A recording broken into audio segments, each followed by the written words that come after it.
جی تو آپ بس کچھ تصویریں اسکرین پہ دیکھ سکتے ہیں اور ایف پی آر کی طرف سے ان کے موبائل پر مبارکباد کا پیغام پہنچ چکا ہے۔ پی ایس او انعامی اسکیم اور اس کی تشہیر کے ذریعے عوام کا ایف پی آر پر اعتماد بڑھ رہا ہے، شکر الحمدللہ، اور تصدیق شدہ پی او ایس رسیدوں کی تعداد میں کئی گنا اضافہ دیکھنے کو ملا ہے۔ اس سلسلے کی 8 کمپیوٹرائز انعامی قرآن دازیاں جنوری سے اگست کی 15 تاریخ تک قومی میڈیا کے سامنے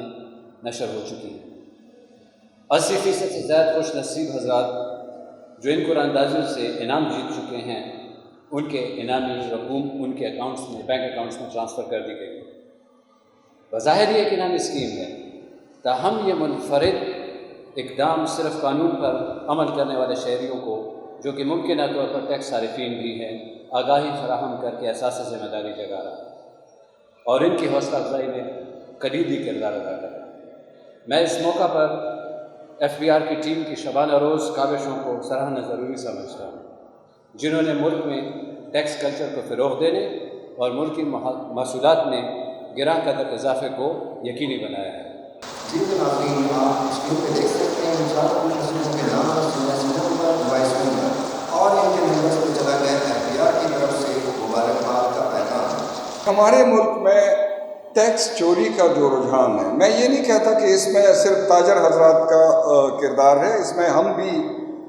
ایز اے ٹیکس کلیکٹر ہمارا بھی ایک کردار ہے، معاشرے کے ہر فرد کا ہے۔ اس رجحان کی حوصلہ شکنی کرنی ہوگی۔ اگر ہم اسی طرح اس رجحان کی حوصلہ افزائی کرتے ہوئے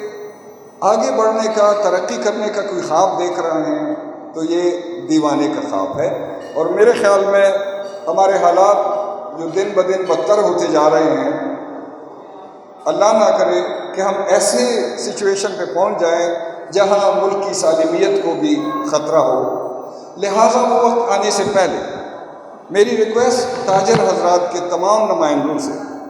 مجھے ابھی یہ چیک بھی آئی ہے، میں نام بھول گیا، جس میں مرکزی تنظیم تاجران پاکستان کے چیئرمین خواجہ سلمان صاحب بھی موجود ہیں، صدر جنوبی پنجاب شیخ جاوید صاحب، صدر ملتان خالد قریشی صاحب۔ میری ریکویسٹ آپ سب خواتین و حضرات سے کہ ہمیں اپنے حقوق کی بات جب آپ لوگ کرتے ہیں یا ہم کرتے ہیں یا معاشرے میں کوئی بھی فرد کرتا ہے، حقوق کے ساتھ ساتھ ہمیں اپنے فرائض کا سب سے پہلے احساس کرنا چاہیے۔